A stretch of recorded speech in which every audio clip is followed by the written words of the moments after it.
Chevy! Woo! First episode of Auto Start. It's exciting. Yep. Corvettes. Yes, Corvettes. Gonna have some hot takes on it.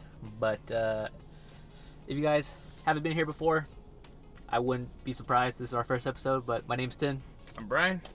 And we're just two dudes in a car. We just want to talk about cars. We love cars. So what we're way to bring it to you is by talking about it in a car. Yep. Here on Auto Start. Yep. Whew. So today's episode 1, we're gonna have some hot takes on the new E-Ray. Yes. Yes, the new electric Corvette that is coming out in late 2023, 2024.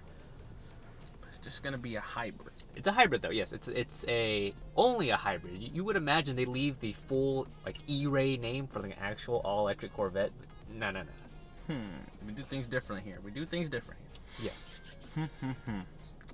And this Corvette, what's upsetting from what I'm hearing about it is that the range on this electric motor is only like 3 to 5 miles. The range on the Corvette. Oh yeah. So apparently it's estimated maximum of 5 miles worth of range, right? Yeah. But knowing how efficient an electric battery can or cannot be, depending on like what their chemistry is, it can actually be less. Wow. So maybe minimum they'll give you 3 miles of range. But the reason what they said is like, the only reason why they even gave an electric battery is just to, so you don't wake up your neighbors in the morning, which is kind of whack. I mean, I guess that's considerate of you, but do you really care about your neighbors that much? If you're driving such like a loud car? I mean, I don't think you really do. So does that mean, so when you come home, so do you have to like, can you then turn it back into like No. electric mode? So the electric mode only works like when you start it, like from start. So then you don't care about your neighbors when you come back home then? No, so it doesn't matter. So yeah, so what's the point of it? You don't really need that. It's just, to me, now we were talking about this, and BMW i8, right? That's a hybrid, right? So this is back from 2013, 2014. So about 10 years ago.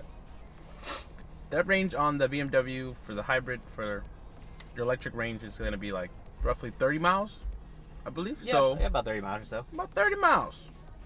10 years ago. Chevy. We have 10 years since then. I don't What's think it going was on? possible to like downgrade the Corvette. This is something worse. That's And like to be surpassed by a BMW i8, that's what, like $250,000? Hey, listen. Roughly around those like ballpark. I don't know what the tech team's doing, engineering team's doing down there, but hey, I mean, I guess they had some low expectations or some low, I guess, freaking goals to me, because I mean, that's incredible. I was like, wow, they are not caring. I'm thinking, No, they don't.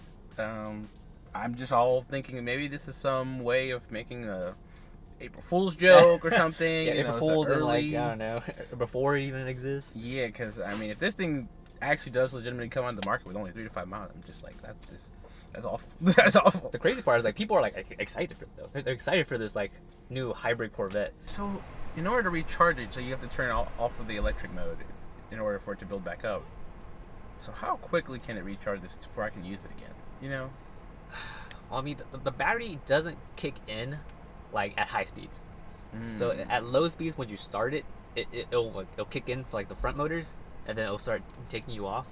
But as you hit like a certain RPM, Can't. it'll shut off, and then the actual like gas motors will start kicking in the back for its rear wheel drive.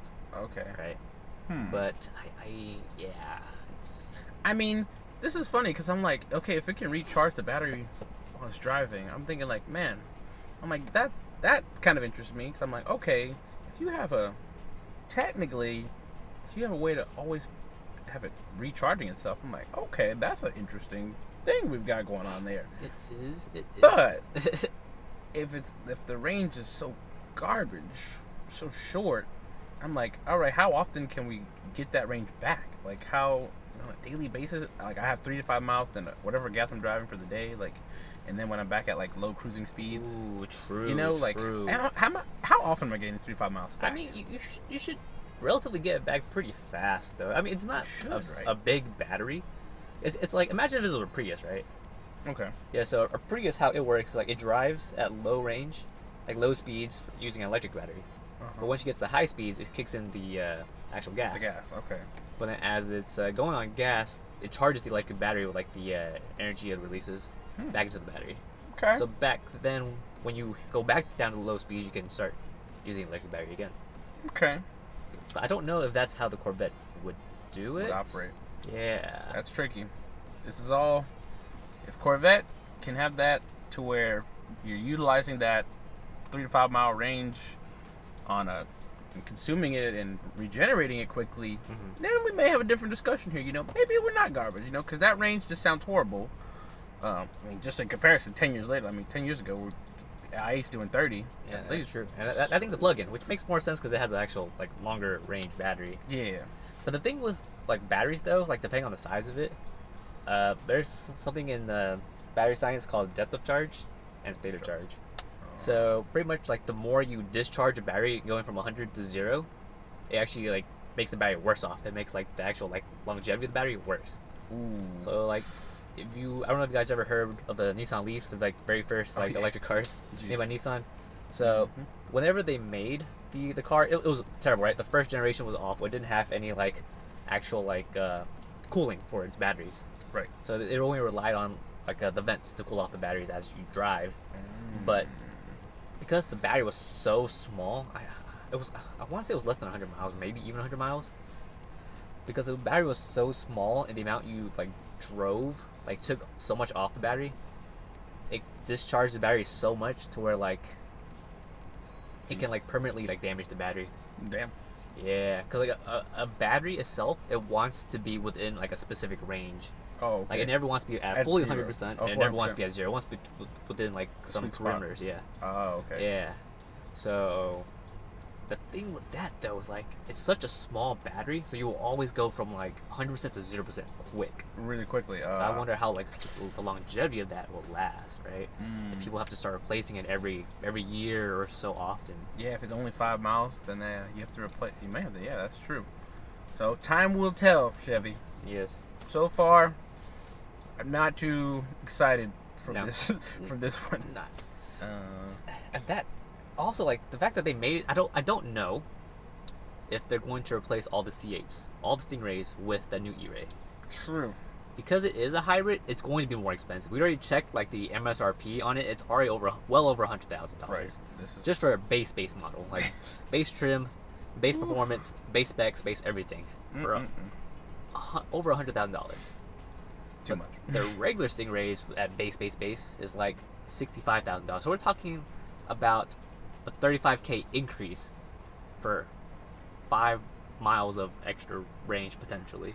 Right. Not to mention, potentially gets to the dealerships. We all know what's going on with the CA market right now. If you're not following it, you know, the dealers are adding 5, 10K plus add-on, you know, rough. just to be able to hop in one. Yeah, man. If they can be like the C8s back when it first came out, it's gonna be like 20K above MSRP because cause I'm not gonna lie, the C8s are hot. They look beautiful, right? They're super aggressive, super sexy looking. But if I have those opinions about it, other people are also gonna have those opinions about it, and they're gonna buy the car, which causes shortage, especially if they're not fast enough to make those cars, which typically does happen. Yeah. But then the MSRPs can go so high. Yes. So I'm scared on that side of it too. Yeah. But if they replace all this the Stingrays with the E-Ray, then that no longer makes the Corvette a budget supercar.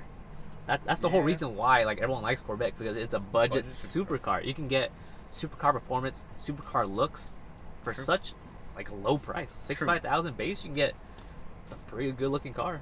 Yeah, it's a pretty amazing car, especially at that price. I mean, yes, that's it's fast. Good. Yeah, it's aggressive. It looks like a supercar. It looks like super. It has it gives you that Bugatti, Lambo-esque feel without having that price point. Yeah. So if it's gonna be at 100,000, you're gonna start looking at other cars at that point. It's just not you really worth could it, start in my looking opinion. Yeah, 100K plus, might as well get you a different car at that point. Exactly. I mean, if you want that supercar feel, man, you spend 120K, get yourself a Plaid, Woo! Yeah. 0 to 60 under 2 seconds. Come on. True. Still True. undefeated. Yeah. Yeah, if you're gonna be spending over 6 figures, I mean. Yes. Yeah, you could look at other cars. You can look start looking at other faster cars, Yeah. better cars. True. Yeah, I definitely would start considering the R8s. New R8s are looking sexy. Yeah. A lot of considerations out there, you know. So definitely tell us, you know, how we're feeling. You know, what our gauges. You guys, how you guys are feeling. Yeah. Give us your hot takes. Do you guys agree with our our opinions? Like the E-Ray is trash and should not exist. Yeah. So far, from what we're seeing, don't really see too many positives on it. You know, Nope. It's looking kind of spooky in the Corvette market. So yeah, it's looking spooky. And there goes my dreams of owning a Corvette.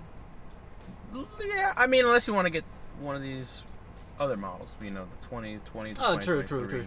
You could still go because the design looks similar. It does. You're gonna get basically similar design You're there. not wrong. Yeah. So and I wonder if the aftermarket is gonna be like better or worse.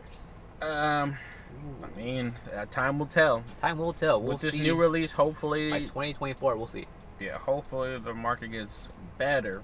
Hopefully, We'll find out. yeah.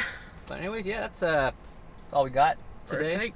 Yeah. Hey, thank you guys for watching. We appreciate you guys tuning in to AutoStart. Hell yeah. Definitely got some more stuff to talk about. Plenty of stuff. Yep. Give us any car recommendations, and yeah, we'll keep them coming. Exactly. Anyways, you guys take care. See you guys on the next one. Bye. Bye.